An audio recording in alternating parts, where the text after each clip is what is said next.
అదే RTV app వార్తల్ని క్షణాల్లో చదివే అవకాశం ఉంటుంది. ఒక న్యూస్ పేపర్, ఒక టెలివిజన్ ఛానల్ మీ చేతుల్లో ఎప్పుడూ ఉంటాయి. జై భీమ్, జై భీమ్, బోలో బాబా సాహెబ్ అంబేద్కర్ కి జై, బోలో బాబా సాహెబ్ అంబేద్కర్ కి జై, జై మాలా, జై మాలా.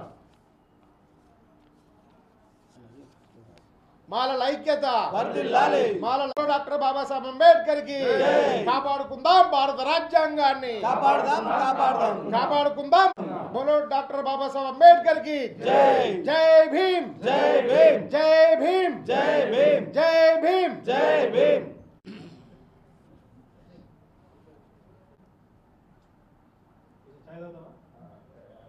అంటే మన కూల్ డ్రింక్స్ తాగితే తెప్పిద్దాం కదా, బాగా రోజులు అయిందా.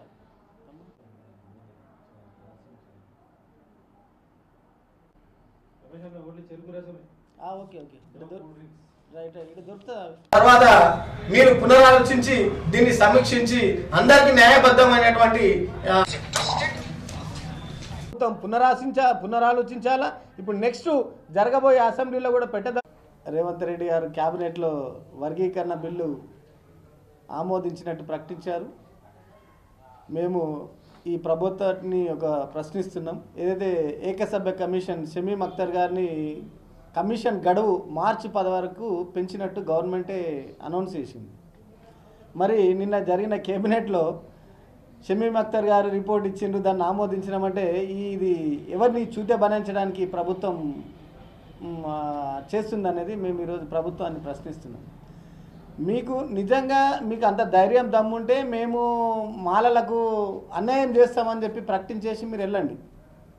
దానికి మాలలతో ఏదైతే అది చేస్తాం. ఆల్రెడీ మొన్న జరిగిన ఎమ్మెల్సీ ఎలక్షన్లలో టీచర్స్ కానీ తర్వాత గ్రాడ్యుయేట్స్ ఎలక్షన్లలో కానీ కాంగ్రెస్కు ఏ విధంగా మాలలతో పెట్టుకుంటే ఏ విధంగా మేము బుద్ధి చెప్పాము, మా వంతు ప్రయత్నంగా మేము చేయగలిగినాం.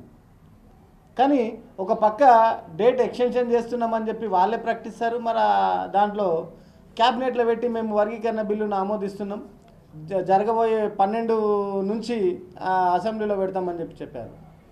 దీంట్లో మేము 2 ప్రశ్నలు ప్రభుత్వాన్ని అడుగుతున్నాం. అంటే మేము ప్రశ్నించడం కాదు, అవి ఏదైతే సుప్రీంకోర్టు ఇచ్చిన ఒక జడ్జిమెంట్ని ఒకటి అడుగుతున్నాం. అదేవిధంగా రాజ్యాంగం ఇచ్చినటువంటి ఆర్టికల్ 341 గురించి అడుగుతున్నాం. ఈ 2 కూడా మేము కొత్తగా ఎక్కడ కూడా మా వ్యక్తిగతంగా కానీ మా కులం తరపు నుంచి కానీ మేము క్రియేట్ చేసినవి కాము. 341 ఆర్టికల్ ప్రకారం మీ అందరికీ తెలుసు, చాలా సందర్భాల్లో మనం మాట్లాడుకున్నాం. 341 ఆర్టికల్ ప్రకారం ఏం చెప్తున్నారు? అసెంబ్లీలో బిల్లు ఆమోదించి సెంట్రల్కి పంపడం. అదన్నా సక్రమంగా చేయండి, నిజాయితీగా చేయండి. కాదు అనుకుంటే మొన్న ఇచ్చినటువంటి ఇవాళ పేపర్లో కూడా ఏమని చెప్పినంటే సుప్రీంకోర్టు జడ్జిమెంట్ ప్రకారం మేము క్యాబినెట్లో పెట్టినామని చెప్తున్నారు. మరి సుప్రీంకోర్టు ఇచ్చినటువంటి డైరెక్షన్ని మీరు ఎంతవరకు ఫాలో అయినరో అనేది ప్రజలకు తెలియజేయాలా. అదేవిధంగా మేము మా మాల సంక్షేమ సంఘం నుంచి అనేకమైనటువంటి ఏకసభ్య కమిషన్కి వాళ్ళకి తెలియజేసాం. గవర్నమెంట్ వాళ్ళ కాంగ్రెస్ పార్టీ యొక్క పిసిసి అధ్యక్షుడికి మన రాష్ట్ర నాయకత్వం గారు పోయి రిప్రజెంటేషన్ ఇచ్చినాం. మేము అన్ని పార్టీల శాసన సభ పక్ష నేతలందరికీ కూడా మేము తెలియజేసాం. మీరు ఇచ్చినటువంటి నివేదిక ఏదైతుందో అసెంబ్లీలో పెట్టింది తప్పుల తడకగా ఉంది, దాన్ని సవరించండి, దాన్ని ఏకపక్షంగా మీరు చేయకండి. రాష్ట్రంలో కాంగ్రెస్ ప్రభుత్వం రావడానికి మాలలు ఎంత కారణమో ఈ రాష్ట్రంలోని అందరు ప్రజలు కారణమే. దాంట్లో మాలలు అనేది మేజర్ పాత్ర పోషించిండ్రు. కానీ అవన్నీ పక్కన పెట్టి మీరు మళ్ళా ఏకపక్షంగా వ్యవహరించడం అనేది సరైనది కాదు. మరిన్ని వీడియోస్ కోసం ఛానల్ ని సబ్స్క్రైబ్ చేయండి, లేటెస్ట్ అప్డేట్స్ కోసం వాట్సాప్ ఛానల్ ని ఫాలో చేయండి అండ్ లింక్ డిస్క్రిప్షన్ లో ఉంది.